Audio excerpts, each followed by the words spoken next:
ხართ საქმის კურსში ამის შესახებ? მართლა არ ვიცი, თუ ბატონ რაჟდენს აიმე დახმარება ჭირდება ჩვენი მხრიდან, მზად ვართ რომ აუცილებლად დავეხმაროთ.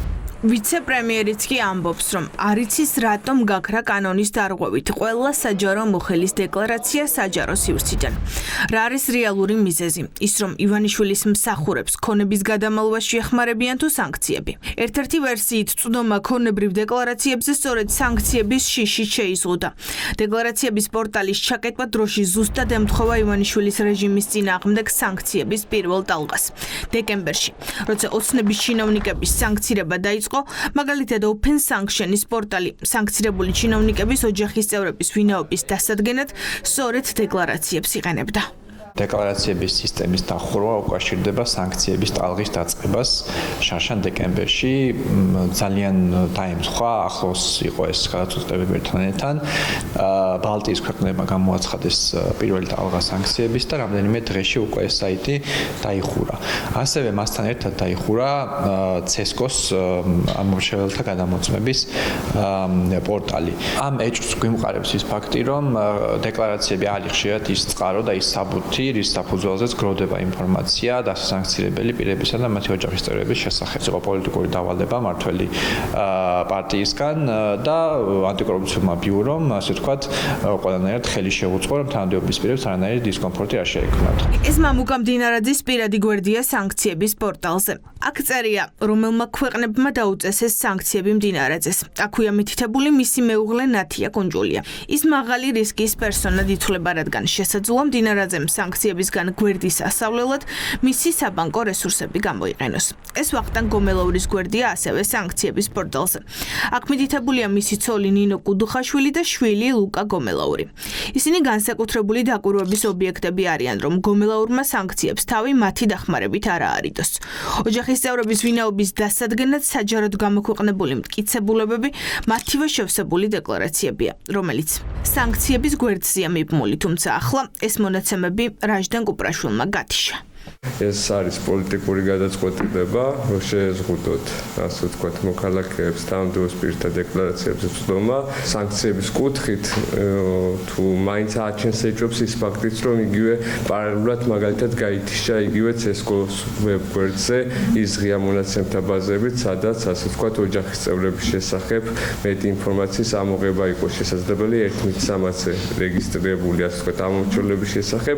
ამ ერთობლიობაში შეიძლება ესაც ვივარაუდოთ. დეკლარაციებზე წვდომა უკანონოდ არის შეზღუდული. ანტიკორუფციული ბიუროს ხელმძღვანელი მესამე თვეა იმეორებს, რომ ტექნიკური ხარვეზია და ამდენი ხანია პროგრამისტების ჯგუფი ვერ იპოვეს პრობლემის მოსაგვარებლად. ამ ვერსიის არავის ჯერა. ოპოზიცია დარწმუნებულია, რომ რაჟდენ კუპრაშვილი ოლიგარქის რეჟიმის პოლიტიკურ დაკვეთას ასრულებს. ორი მიზეზით: სანქციების და ჩინოვნიკების მიერ კორუფციული გზით ნაშოვნი ფულის დასამალად.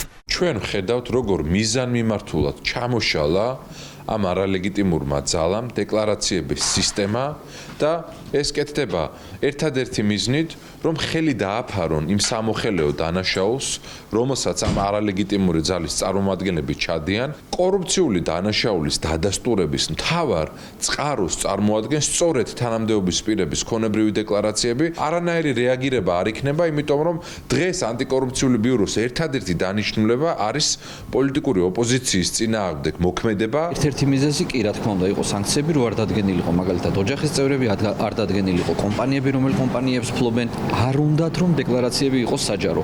ყველაფერს აკეთებენ ამისთვის. ჩაკეტეს, მოიგონეს რაღაც ტექნიკური ხარვეზი, იმ ადმინისტრაციული კოდექსის შესაბამისად ვალდებულნი არიან გამოქვეყნების შემთხვევაშიც კი გასცეს საჯარო ინფორმაცია და არც ამას არ აკეთებს. ანუ ყველანაირი კანონმდებლობას არღვევს რაჟდენ კუპრაშვილი და ტექნიკური ხარვეზის აბსურდული მოტივით ქართულმა ოცნებამ გააქრო დეკლარაციები. სამოქალაქო საზოგადოებამ წლების განმავლობაში ნაგროვები არქივი გაასაჯაროვა, თუმცა ახლა შეუძლებელია ნახო იმ ჩინოვნიკების შესახებ ინფორმაცია, რომლებმაც დეკემბრის შემდეგ შეავსეს დეკლარაციები. მეტიც. გამოთხოვის შემთხვევაშიც კი რაჟდენ კუპრაშვილის უწყება დოკუმენტებს არ გასცემს. დეკლარაციები სულ საჯარო იყო, ჩვენ საჯაროების მაღალი სტანდარტი გვაქვს, თქვენი სტანდარტი, მაღალი სტანდარტი შენარჩუნებულია ახლაც და შენარჩუნდება, იმიტომ ნებისმიერ მოქალაქეს შეუძლია ნებისმიერ თანამდებობრივ პირზე მიიღოს სრული ინფორმაცია. არ არა, არ შეგვიძლია, სამი თვეა დახურულია და საჯარო ინფორმაციის სახით ვითხოვთ და არ მოდის. თქმა უნდა, მოგეწოდებათ. არა, არ გვაძლევენ. კანონმდებლობით პირად მაგალითს გეუბნებით, სამი თვეა. მოგიკითხავ, არ ვიცი ბოლომდე რა ტიპის შეფერხებაა, თუ არის ასეთი შეფერხება. სახელმწიფო რესურსებს ჩვენ არ დავიშურებთ ამ საქმისთვის. ოცნების ჩინოვნიკების დეკლარაციებში დარღვევების მთელი სერია გვინახავს. აცდენა ფინანსებში შემოსავალსა და გასავალში. ახალი ქონებები, რომლის შეძენის საშუალებაც რეალურად საჯარო მოხელეებს არ უნდა ჰქონდეთ. დეკლარაციები კორუფციის აღმოსაჩენად ერთ-ერთი მთავარი საშუალება იყო. ასე ირკვეოდა ხოლმე ექს-პრემიერ ღარიბაშვილის დამალულ ზვირადღირებულ აქსესუარებს იან კალაძის გასესხებული ფულის შესახებ. ერთი საიტის ჩაკეტვით ოცნებამ ეს ყველაფერიც დამალა.